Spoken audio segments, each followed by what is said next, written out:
Now hopefully there'll be sound when that kicks right in. Okay, let's see if that's working.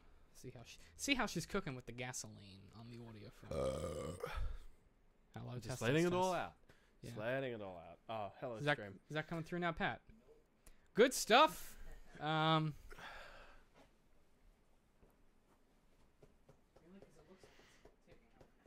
Ben, can you clap?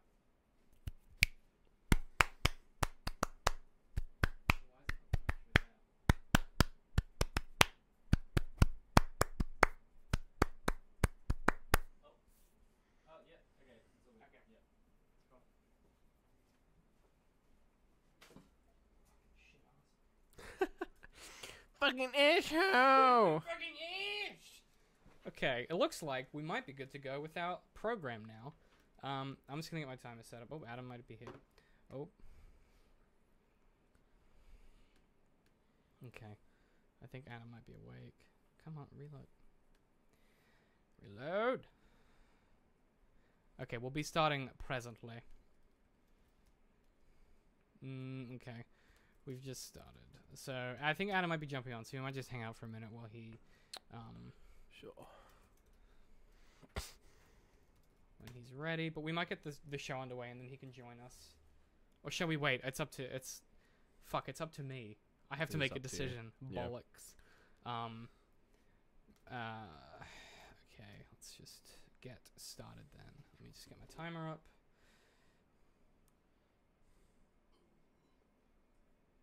That was Pat belching in the background like a hero. Okay. In 3, 2. Hey guys, welcome back to the Arthritis Podcast, official podcast of digital and creative media works, where each week we take something from pop culture and try to break it down to better understand it. My name is David. My name is Ben. And it's another week. It's another episode of our program. And this week and this month we are talking about all kinds of efficiency, different ways different properties are leveraging what they have to the best of their ability. And different companies that are doing something different and interesting with what's in front of them. We are going to have ThatAdly on our show in a few minutes. He's just getting set up at the moment. Maybe. Hopefully. Maybe. Those of you watching this live, there will be a brief transitionary period. Pat, he's messaged you on that window to your right there. This is where I live produce from the other side. Yeah, it's very professional. Very profesh. But, yeah, so we're talking about Bandersnatch this month, and we're talking... So this week... Wow, okay. Wow, you wanna... I can cut that from the edit, it's fine. That's fine. Yeah, that's fine. Yeah, this isn't in the edit. What are you talking about? This week we are talking about the efficiency of Bandersnatch. Bandersnatch is a psychological thriller, interactive Black Mirror film. Thing? Published in 2018, written by Charlie Brooker and David Slade, directed by David Slade. It's an interesting one. You know, I don't even know, that's the summary, that's the description. The summary is complicated to even talk about. Yeah. Had you heard anything about this before I told you about it? Oh, absolutely. It's fucking everywhere. Oh, is it? Okay. Yeah. No, this is as big as Bird Box. I didn't know that. Okay. This is on the same, I knew about this through the memes more so than I knew about Bird Box. Mm-hmm. Bird Box was just, I saw the advertising. Whereas this isn't being advertised. This is purely just word of mouth and just, I think the first time I saw it was Netflix is doing a Choose Your Own Adventure episode of Black Mirror, and I was like, oh, okay, whatever. And I don't know, I intended to watch it at some point.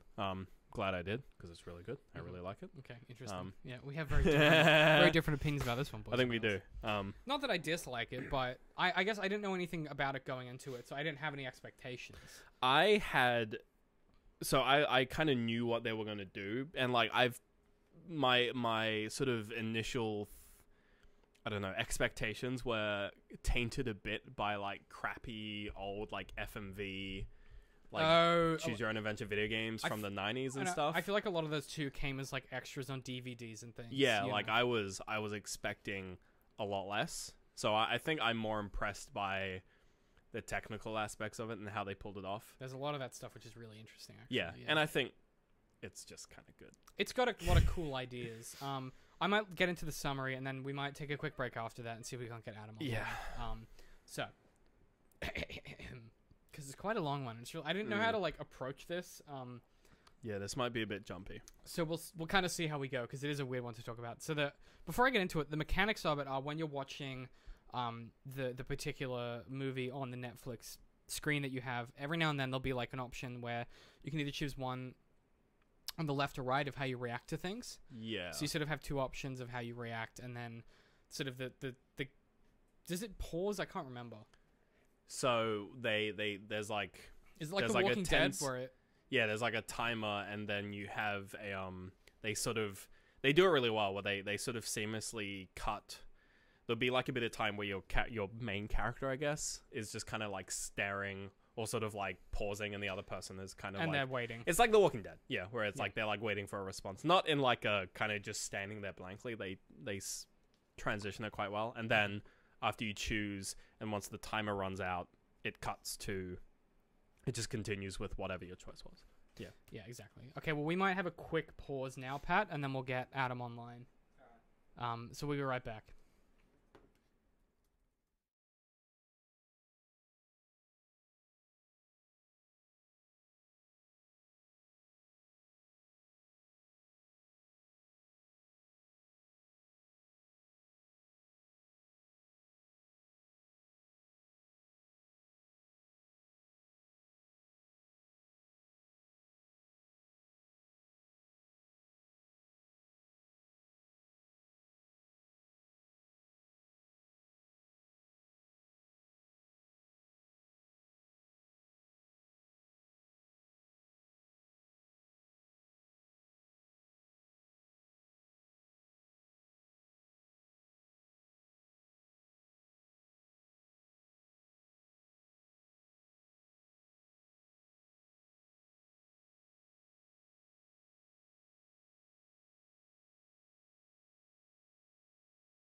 see if that audio is coming through on everything.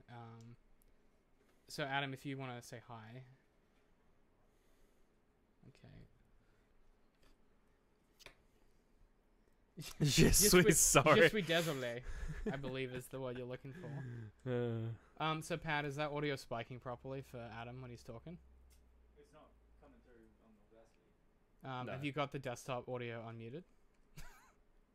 It shouldn't be in Audacity. No, not Audacity, OBS. It should be coming through the desktop audio. Yeah. Yeah. Adam, could you talk? Person. Oh yeah. There we go. There we We're go. gonna talk about We got it. a, Okay. Then maybe Bandersnatch. make him slightly quieter. Yeah, maybe make Adam a little bit quieter. There we go. That's okay, good. cool. All right. Well, I think we're good to go. This is gonna be interesting. We haven't tried this live before, so we'll see how we go. No. Okay, I'm gonna restart the episode. Okay. Officially, and we're just gonna get to the Okay. summary, Adam. So I'll introduce you, and then we'll do the summary. Yeah. Yeah. Okay. Thank you for watching this live, you lovely folks. Putting up with this. So we're joined by ThatAdly, who's just jumped online. How's it going, Adam? Hello. Hello. Okay. Hello. So, how are you? I'm pretty good. That's good stuff. Like, I slept for a solid half hour, hmm Nice. so Solid. So you'll be able to Gotta get appreciate the that. story. I've been thinking about it like a lot recently because I'm doing the video on it, and because we had you sent me the doc last night. I've been thinking about it Mm. pretty much all of last night hmm and this Okay. morning. Well, I So hopefully Keep- that means we can get some get something good. good Yeah. things going. Yeah. Keen to hear your thoughts. All right, let's get rolling on the summary, and then we'll see where it takes us. In 1984 England, also by the way, it's set in 1984, which I thought was a bit on the nose. Of course. We'll it get to is, that. Yeah. In 1984 England, young programmer Stefan Butler pitches his Choose Your Own Adventure adaptation of Bandersnatch, a book by tragic writer Jerome F. Davies. Stefan pitches the game to Tuckersoft, run by Mohan Thakur.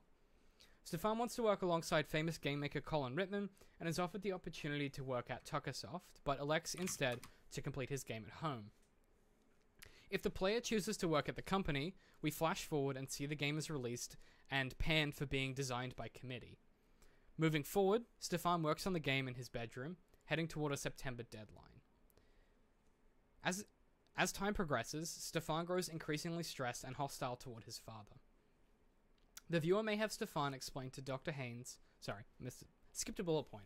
Throughout the story, Stefan visits Dr. Haynes for clinical therapy. The viewer may have Stefan explain to Dr. Haynes about his mother's death when he was 5. Peter, his father, had taken his stuffed rabbit toy, believing boys Stefan's age should not be playing with dolls, and Stefan's stubbornness to refuse to leave without it forced his mother to take a train, the next train later, which derailed and killed several passengers, including her.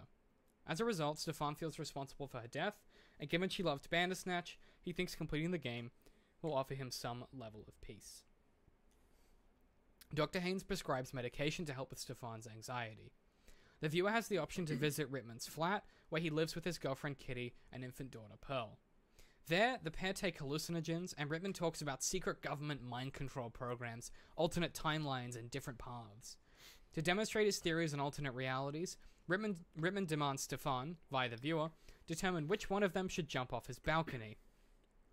In the future scenes, Rittman will be mysteriously absent if he was the one that jumped. As the deadline approaches, strange errors in the game persist, and Stefan feels like he's being influenced by quote-unquote outside forces. He begins to question his father and Dr. Haynes and their motives. Stefan finds himself mirroring Davies' life, the author of Bandersnatch, seeing constant imagery of branching pathways everywhere, and we learn this madness led Davies to behead his wife. As Stefan breaks down from his 1984 computer screen, he sees conflicting messages. The messages are from whoever has been controlling him. At this point, the player gets to choose, one of which being that they are making these decisions for him via a Netflix service in the 21st century. The viewer may discover a locked safe that either contains Stefan's old toy rabbit or documents about him being monitored as part of an experiment. Or a jump scare. Or a jump scare. Just if you want. Oh yeah, that one as well. There That's random. Yeah, there are numerous Yeah. possible endings. I'm just gonna run through them and then we can talk about it because again, the summary is really difficult, but we'll just kind of go through and see where we end up. And these aren't all the endings; they're just some of the key ones. One path leads Butler. One path leads to Stefan fighting his therapist during a session, after which it's revealed that he is in a movie set and that his dad is a fellow actor. One set of choices leads Stefan following Rittman's advice, seemingly crossing through a mirror to his 5-year-old self to go along with his mother to die in the derailment, causing Stefan's body to suddenly die in the present. That's the Donnie Darko. That's the ending. Donnie That would Darko be my ending. last part. Yeah. Sorry. In other You can put paths, that on the there. viewer has the option to make Stefan kill his father, then bury or chop up his father's body, and when given the option to kill Rittman or Takua. Burying the body leads Stefan to being jailed before the release of the game. Chopping up and not letting his therapist know about the murder leads to the successful release of the game, but Stefan goes to prison shortly afterwards, leading to all copies of the game being pulled from the shelves and pulped. In some endings, the viewer is shown the critical reaction to the Bandersnatch game and the fate of Tuckersoft. Other endings conclude in the present day with a grown-up Pearl, now a programmer for Netflix, attempting to adapt it into an interactive film, which leads her to start experiencing the same branching path imagery seen by both Davies and Butler. How meta, how cool, what a good story. Goodbye, the credits, we're done. What I a... think I'm getting a migraine. Yeah, I think my nose is bleeding or something. Shout out to Bioshock Infinite. Yeah, I don't know. We were talking about it before in the introduction, Adam. What did you think of this? Because you kind of put me onto it. We watched it together. What were your vibing off it when you came out of it? I think compared to like a lot of previous Black Mirror content, its music was really, really good. Okay. I mean, good It's stuff. that's like it 'cause worked was really well, 80s and music. its visuals were really, really fucking good. Mhm. Other than that, it Yeah.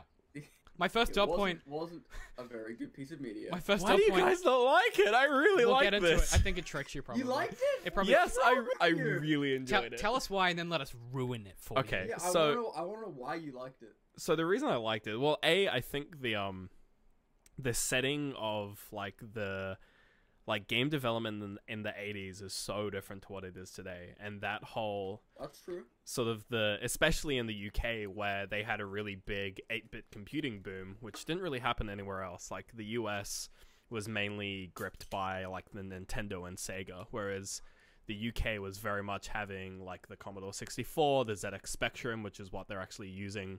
Like they have actual ZX Spectrum machines. That's the things they're all programming on, which is why when it says smash the computer, he takes the keyboard and smashes the keyboard, because the ZX Spectrum was just the keyboard. That was the computer. Oh. That is the computer. That's Yeah. cool. The Okay. computer it was It's just the like- keyboard and just plugs into the monitor. So when he smashes the keyboard, that's why it breaks the computer. A little attention to detail from what's Yeah, the, which is from why David when Slade there. she like pours tea over the computer as Pearl at the end, you're Yeah, like, she well, who put cares? it That's just a longer. modern keyboard. That doesn't actually do anything. Oh. Which is a funny Oh sort really? of. No, on my go, she did the monitor. She smashed like a cup like through the monitor. Yeah, we I had Oh, we I had the chose ending. pour tea over. She Oh. just pours tea over the keyboard in the same So way how that many endings did you guys actually get? Well, I only I watched ran it with you, through Adam. it So. twice, so I got pretty much You all the got- endings, except I think we got for Well, couple. Adam and I got one that I really liked, and then it ruined it by going back and showing me more. So we got to the end, and it was really good, and I was really satisfied. And then it kept reeling back. And What I fucking was hated it? it. Well, Sorry? so What that ending was it initially? Our ending was we didn't kill our dad. No, we killed our dad, and then we released the game and went to prison. And I was really satisfied with the do way you it know that- played. oh, You you know got that you got shot? the like the quote unquote real ending where Yeah. it gets a 5 Yeah. out of 5. The Well, true one. Do you know the shot of Stefan at his computer, and then it fucking like focuses in to the head that's like on the shelf opposite Stefan. Yeah. That was definitely the coolest shot. That looked so good. But again, like stylistically, it's really impressive. It has a strong voice, and I think in a lot of ways, it edges into being even more interesting to watch than a lot of the other Black Mirror episodes. But I think Yeah. that under the weight of the choice system that they went with, one of my biggest criticisms is just the basic structure of the scene work itself. And again, what they did was impressive, and I'm impressed by it. But there's a way you can do this and have it work. And what they did is they went, it has to be about the choices, not about how well each choice serves the story. So one of the things that, just like as a quick example, a lot of the scenes don't really have valence shifts like they should from a structure perspective because of the choices you make. So if, for example, When you choose to work at the company, then it shows you the scene of the game performing poorly. This doesn't work because the previous beat of the story ends with you being put down by your father or the negative interaction with your father. And there's a lot of these moments, like, and I had a list of 5, I'm not going to read them out, but a lot of those moments where you make a choice and it changes the way that the scene plays out. They didn't write the scenes in a way that kept it structurally sound and structurally interesting. So even though it's cool to be like, oh yeah, well I chose to work, at home, and that's like a good thing because you keep the freedom of the game. Yeah. It doesn't always work because they didn't consider like the actual script ramifications of changing that scene work. There's a few also purely nonsensical scenes that can occur if you make certain choices. So when I went through the second time, I sort of tried to do the complete opposite of what I did the first time I went through. So like the obvious choices, like, well, first accepting the request and then doing that crazy loop, which is pretty mind-bending, and then following Colin, which fucking everyone follows Colin.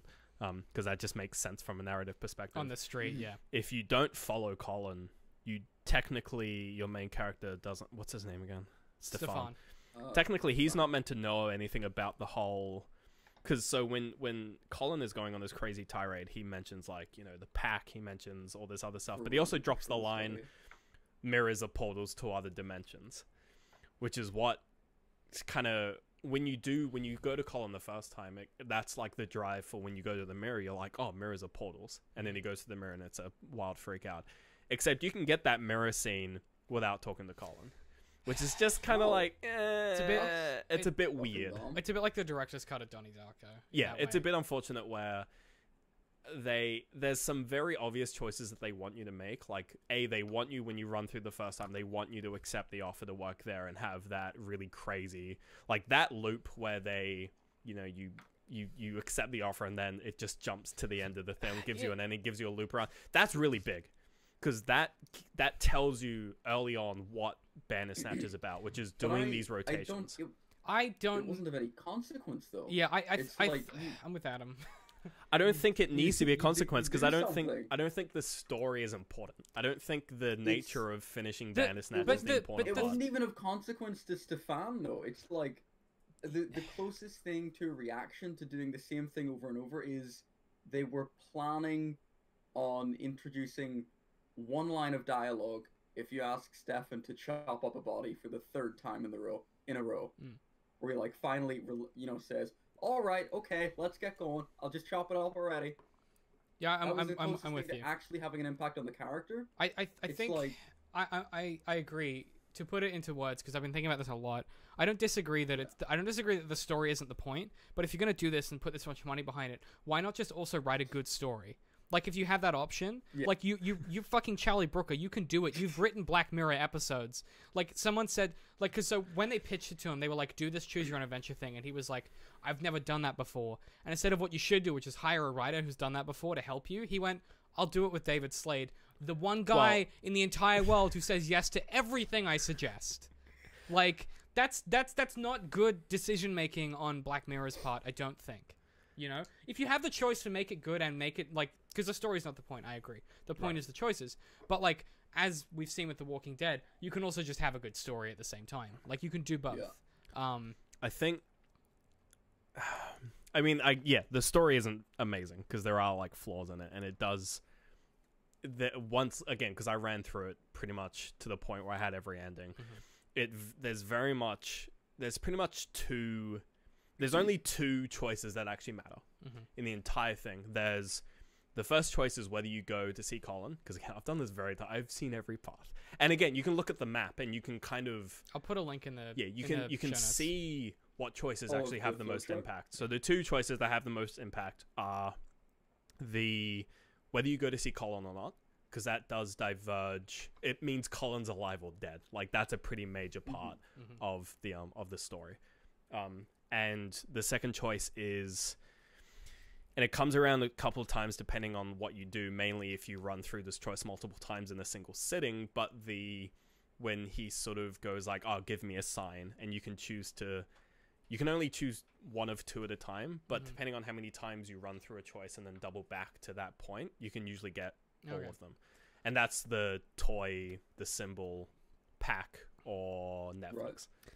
Those are the only 2 choices that really matter. I don't know that the choices need to like necessarily matter. I think it's the illusion, which Well, like, those choices really dictate what kind of narrative it turns into. but those are more like in the, because the key symbol of the story is the branching pathway, like little like arrows. Ironically, the branching pathway is the most just like standard story that you get. It's just the whole concept behind that just becomes I'm not controlling. Someone is controlling me. Or it's like none of this like it's the Rick and Morty thing. None of this matters. There's 10 billion. I think that's versions. the weakest part of this.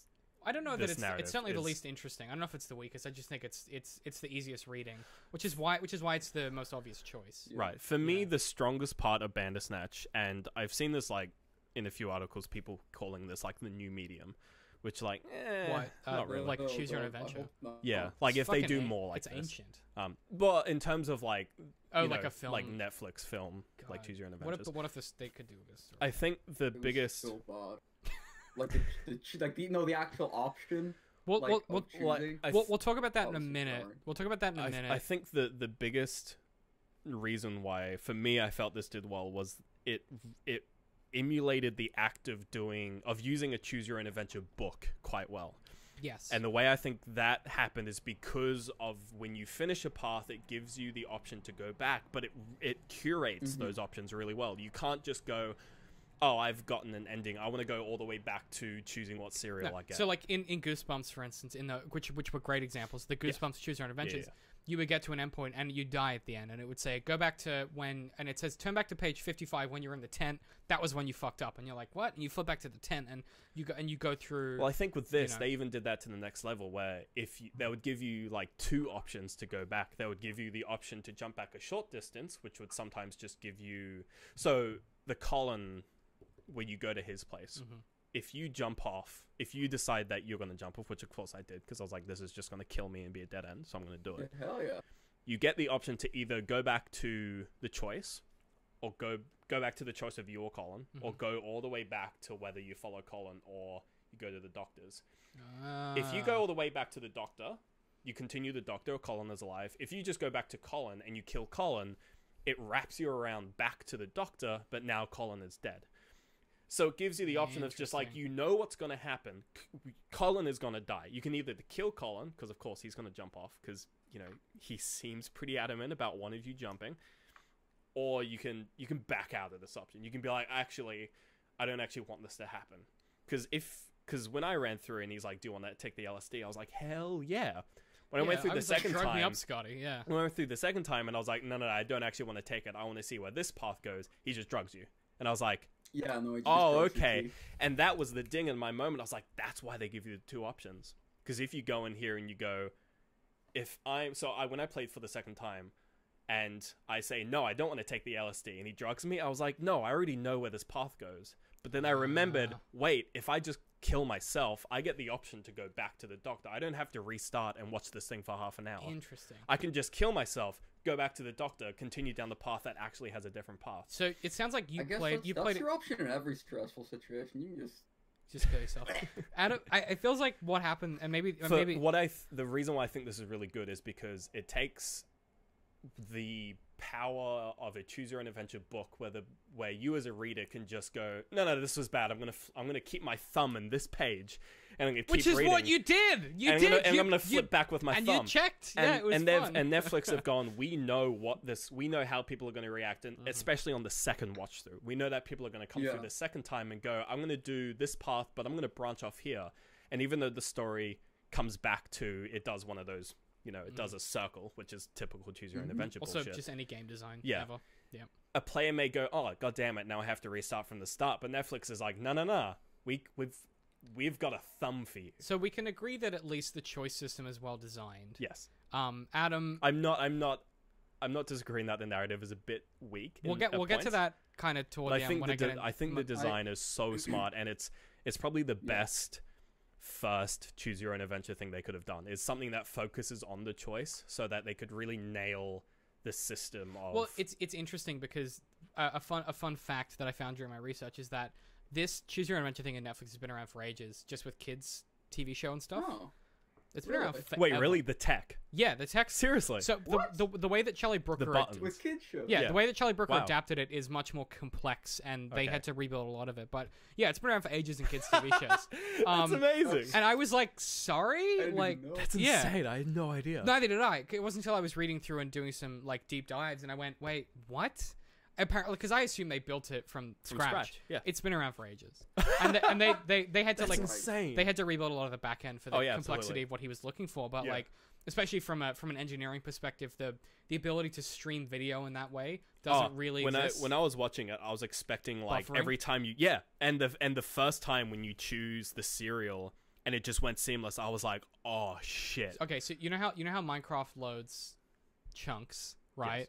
That's what they do. That's what they do. preload They preload the two chunks around options. you as Yeah. you're watching what you're watching at the moment. It's so smooth. So a lot of the people. That's a big part. so It's seamless. People with slow internet can't they can't watch it really. Ooh, that's, But you again, saw. I mean, that's technology in a nutshell. If you which have bad I don't think internet, that's not a it sucks. criticism, but just a fun fact. Yeah. Fun fact. Fun fact. If your internet sucks, hello If you Australia. live anywhere in Australia, you're fucked, mate. Adam, tell me about because we watched it together. I feel like, and you know, Yeah, talk to me.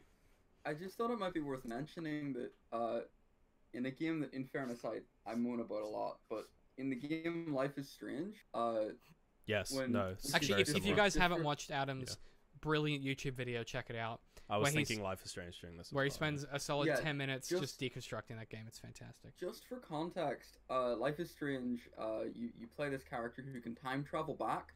You know, she can time travel back to like 30 seconds before what just happened. Yeah. That allows you to do a bunch of different stuff. There's like a full Groundhog Day scene remake, which is really cool. Or cheap, depending on which way you look at it.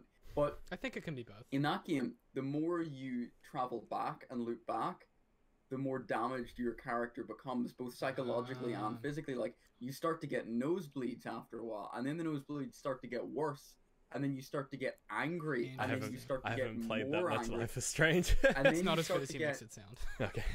It's not. Don't don't Just get me play wrong, it's not as Bioshock good Infinite as- instead. Sorry, Yeah. Adam, go ahead. I didn't mean to interrupt you. But the more and more you loop back, and the more and more you interact with people in different ways, the more your character and you as a player get confused about what your relationship really is with characters. Oh, because you confused And what what happened you- and what didn't happen. Right. Yeah. Yeah. That's so that interesting. was done as a deliberate part of the story, and it's one of the best bits of Life is Strange. But in Black Mirror, It's all if you make the discreet. same decision 2 or 3 times and you loop back over and over again, Stefan doesn't change. How cool There would are it have points been where if he they'd just done goes from like perfectly sane sounding to complete raving lunatic. Yeah. Like Yeah. the flip of a switch. There's no Yeah. gradual progression. Slow dip in toe by toe by toe. that? Agreed. But and It that just that's a fault of the scene work, I think, because they didn't like obviously they couldn't have filmed every scene 20 times or whatever from like a budgetary perspective, but again, like you can do that in a way that it feel like I don't mean to be like That's why video games kind of have the advantage. 'cause Yeah. They don't take the budget to recreate scenes. Right. As, or same with like it's animation. like a day in the studio. Yeah, animation. Yeah. You can change one detail in a character by drawing something onto their model or Yeah. whatever.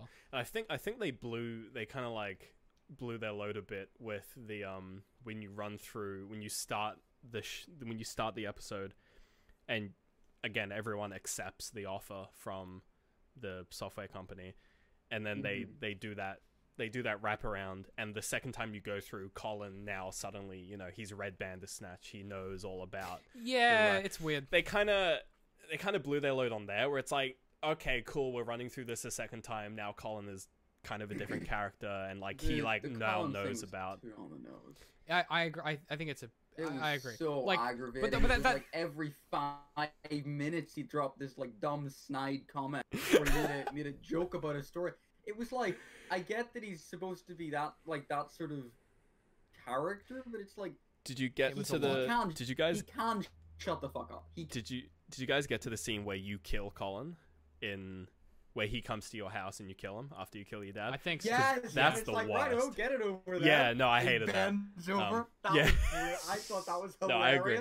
That I hate that. It's funny, but it I makes think no it's sense. better. I think his scene at his house is decent because that's like, you know, that's like the tripping on LSD scene, and he's just Yeah, the throwing all these visual effects conspiracies. on that scene were They awesome. were dude. dope. Yeah. That was cool. I thought him. Yeah, I thought he was an interesting character where like I don't know. It's weird because he's just a game developer. Like, there's no signs that he's like this woke third eye person. I know he's got bleached hair in the fucking 80s, mate. Tell you what. It's really the only indication you get. Eyebrows, yeah. Well, really the only indication you get that he's like aware of the situation, like, you know, he's sort of like the Deadpool kind of character, is when you go through and you accept. Yeah. And you accept the offer, and then it wraps back around, and he's suddenly a different character. Like, that's really the only indication you get, and you only get that if you go down, admittedly, the obvious path. But is the intimation then that he's aware? Like, that just even if he's subliminally aware of the fact that there are branching pathways because he's dropping acid all the time, isn't that just the laziest shit ever? I don't know. It's just. I agree. I think the potential. But again, the potential was there. I think the in the context of this being a choose your own adventure book, I think it's an okay exploration that they did, just to sort of, you know, because this is bringing choose your own adventure stories to the masses, to the new generation, to a new platform. Remember that Goosebumps was the world's biggest phenomenon for a while. So but the masses also have had Goosebumps hasn't been in print for about 20 years. Yeah. Let's just acknowledge that. We're gonna die soon, aren't we? Yes. Yeah. Okay. I think, like, if they were going to do anything, like, this is the story they were going to do. And I think having a character like Colin be this just, like...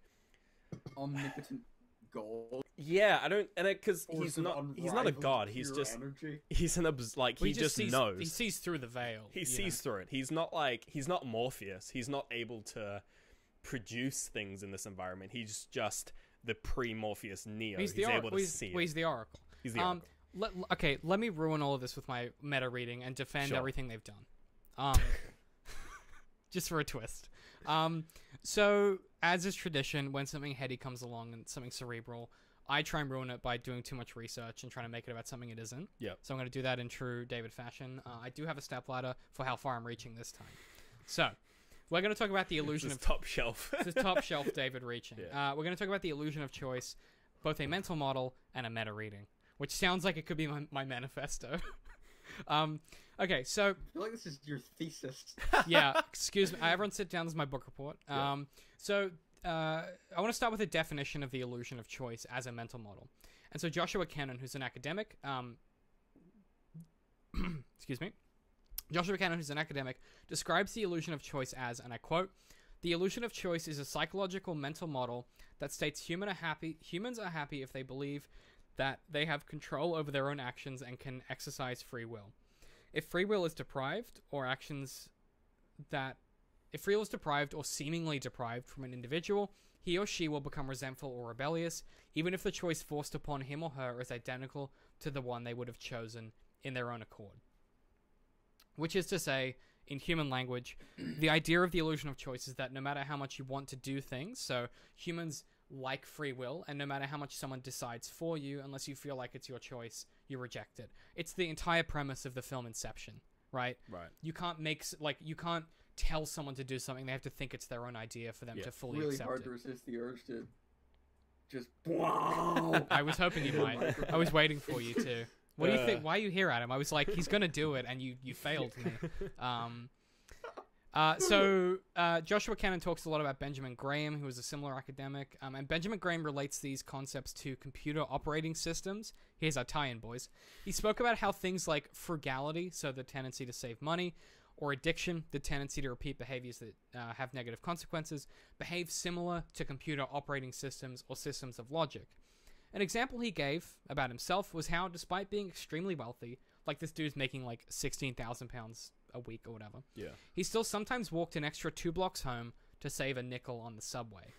This was something that was baked into him from growing up poor, and even though he could afford a private car if he wanted to, or a fucking jet, he continued to be bound by these inherent rules of his operating system, these kind of inherent things that he believed were his own choices. I'm going to choose to walk home because... you know, it's going to save me a nickel or whatever.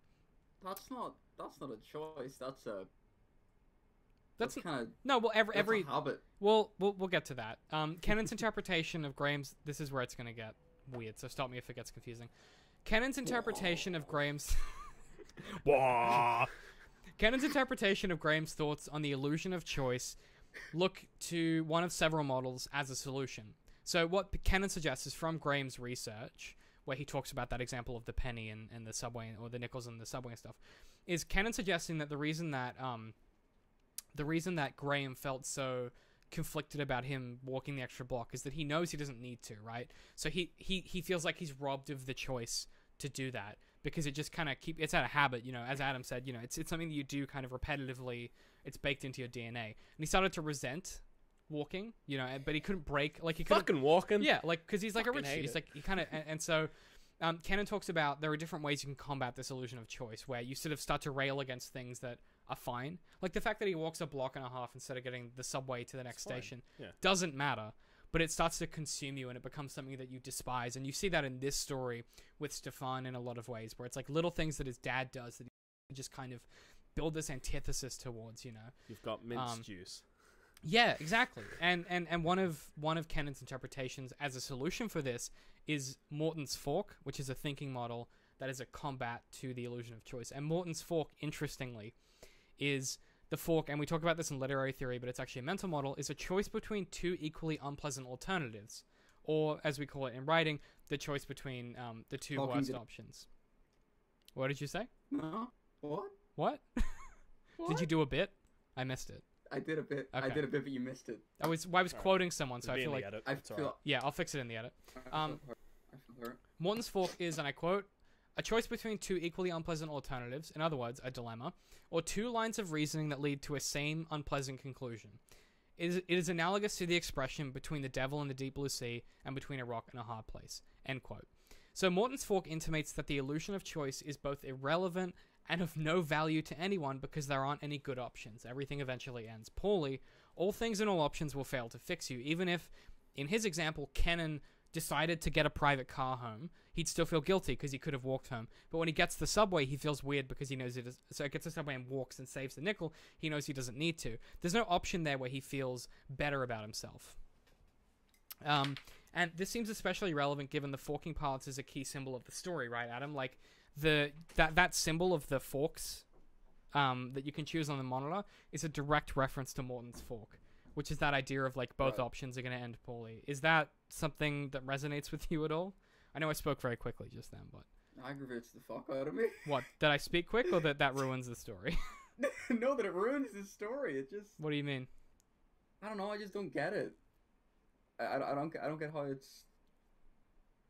Well, I don't know. What do you mean you don't get it? Like which part The entire thing. I don't get the whole point of the story or of the mental model? of the mental model. Oh, so the mental model is about, like, so you know in the Matrix how they go into that room at the end of the Matrix, the first film, and it's the guy who's like running the Matrix, and he's like, none of these are choices, Yes. Neo. They're all alternate branching pathways. There are million of you, and they all come here eventually.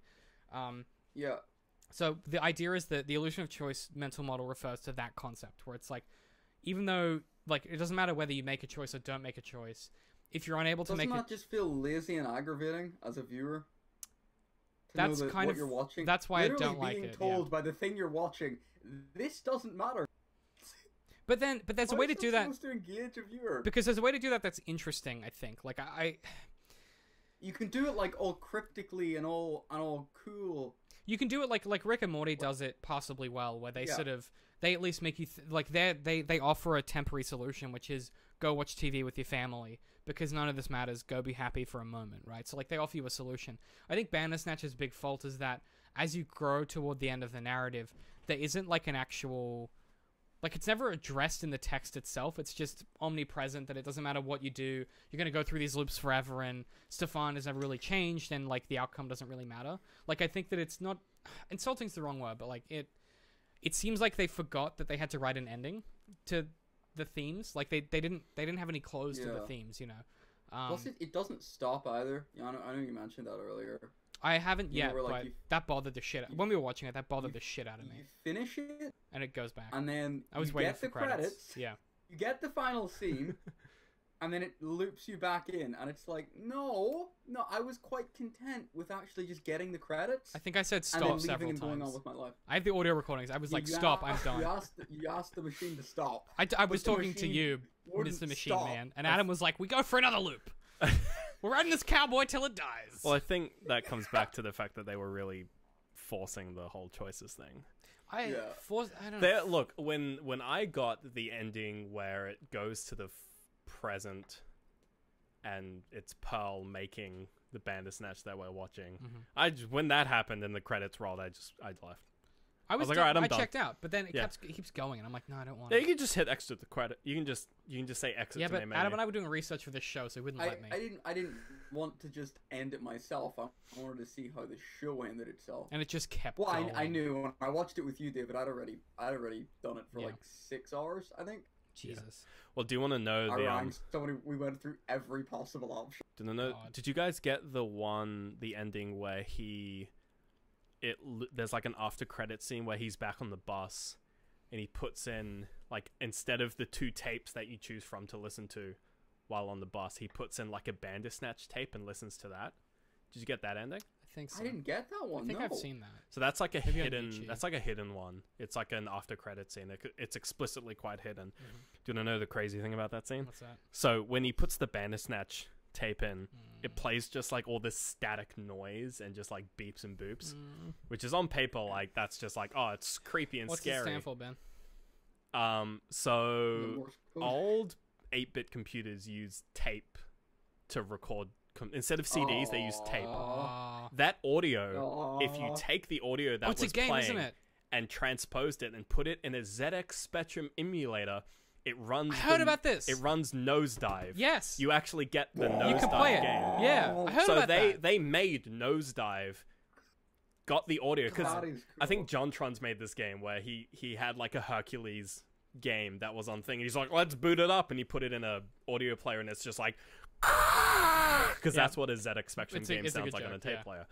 But like I think But isn't that a concern that they were so worried about being so meta that like, because like again, like if you think they were about being like, very meta. like Morton's Yeah. Fork, like you Budget do you think went into doing that? Because I feel like that could have been. That's like no, reallocated that's something just more. it doesn't.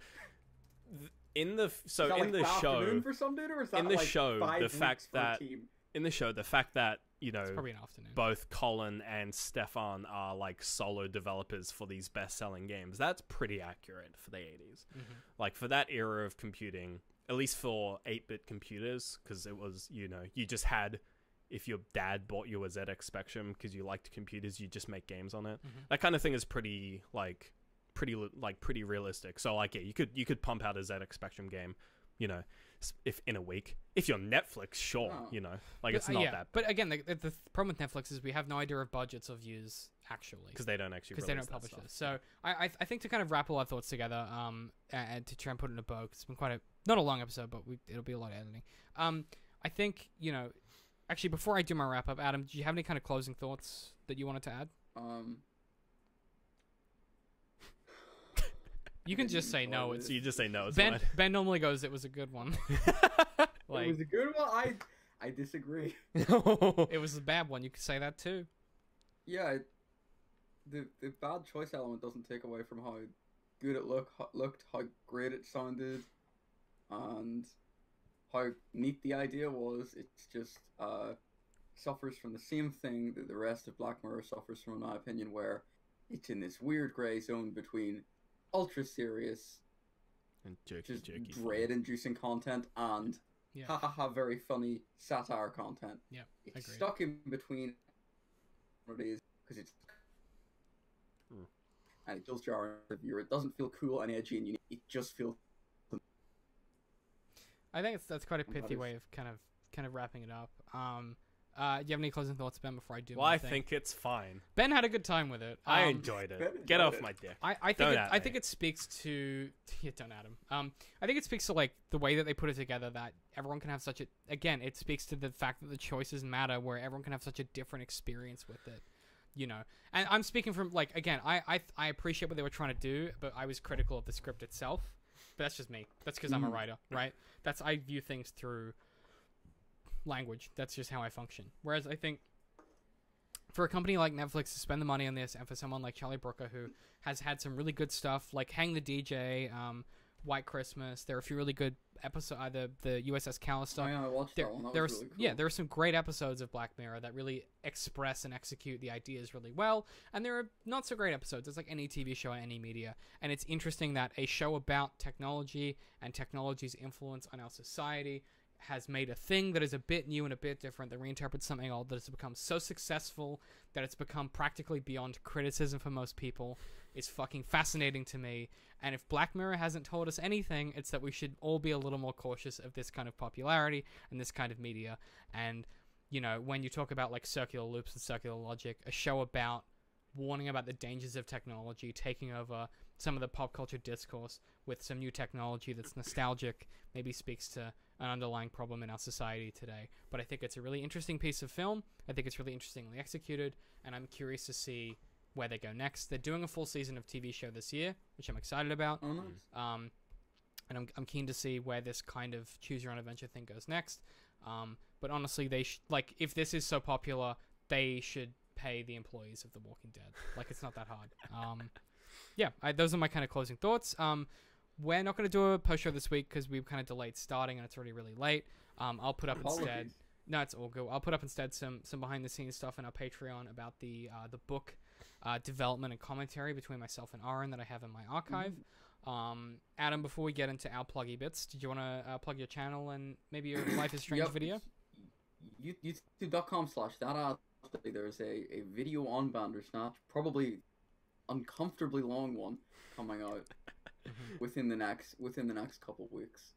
I'm in the middle of scripting it right now, so once I get like past that hurdle, it'll be done in like a short bit. You can watch some other videos. I talked about Life is Strange. That's really, I really like that up video. there if you want to watch it. Yeah, that's really good. Yeah, I really like it. Yeah, the Sea of Thieves one is one of my favorites, which I keep peddling. Oh, it's fun. I love it. I've actually got back into that. It's quite good. Yeah, it's a great game. We should do it on stream. We'll do it at some point. Oh yeah, also Adam and I stream at 7 a.m. Brisbane time. /ThatAdly. And what time is it in Belfast when we stream? It's 9 p.m. in the UK. It's 7 a.m. in Brisbane. It's 9. It's 7, 6, 5, 4 p.m. in East Coast America. 3, 2, 1 p.m. 6, 7, 3, 2, 1 blast 1, off. 1 p.m. in West Coast. Yeah, every Saturday, America. every week. And then if you're anywhere else, you don't matter. You don't matter. Or you can just look it up. We're irrelevant. Yeah, it's fun. We play all kinds of games. GMT. It's very wholesome. We often get very deep by accident, so keep an eye out for that. Otherwise, we're going too deep, man. We're going too deep. Next week, we are doing an episode of Moonlighter, the indie game. I'm gonna be joined. I'm not here. Gonna be joined by my good friend Aaron. Week off. Ben's got a week off. He's probably gonna kick his feet up and play Super Smash Brothers in preparation for his birthday. Or just Warframe. Probably. Yep, So keep an eye out for that. So yeah, it'll be Warframe. Yeah. So dude, you're near the 500-hour threshold on that thing. I think I've hit a 500 hours. I don't think you've surpassed my Skyrim yet, but you're getting close. No, getting close. That's on one platform. I think I hit 500 hours recently. Yeah. But yeah, otherwise, are you looking it up? No, it's 491 hours played. Ooh, go home and turn it on for 8 hours. I want to be in a call with you when you hit 500. Adam, check my Skyrim. But otherwise, Ben, where can people find us? Facebook. At DCM Works Social. YouTube. YouTube.com/DCM. Twitter. At DCM. I'm getting a phone call. At DCM_Works. Patreon. See you later, Adley. Patreon.com/DCMWorks. You can subscribe for $3 a month. All of our content is there's 50 plus behind the scenes episodes, things like our interface audiobook. You'll grab access to the post shows for our Art for Artists podcast, where it's an extra 20 minutes of just Ben and I reading comments, addressing ideas from previous episodes, combating Patrick's criticism sometimes, all kinds of different interesting things. Good fun stuff. It's a bit of behind the scenes, a bit more relaxed. It's kind of Art for Artists after hours is how I think of it, which is a great slogan. Why aren't we using that more? After Artists. It's got a nice kind of assonance to it, I think. Yeah. Check it out. $3 a month. You get also access to our interface audio drama, which is a kind of anthology story that's very creepy and weird. We've got the next part 8, coming up in the next month when Ben and I get a chance to record it. Otherwise, there's all kinds of good stuff. You get a 10% discount on my book, which you can buy at maynardtrig.com. Otherwise, if you want to follow us individually, I'm at DCM I Hate Pie. I'm at Literal Citrus. And we will see you guys next week. We will.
Fucking my bus company customer service.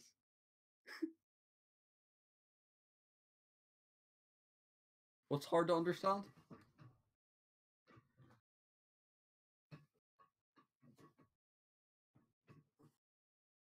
I don't know anything about Prima. I might just not have seen the video.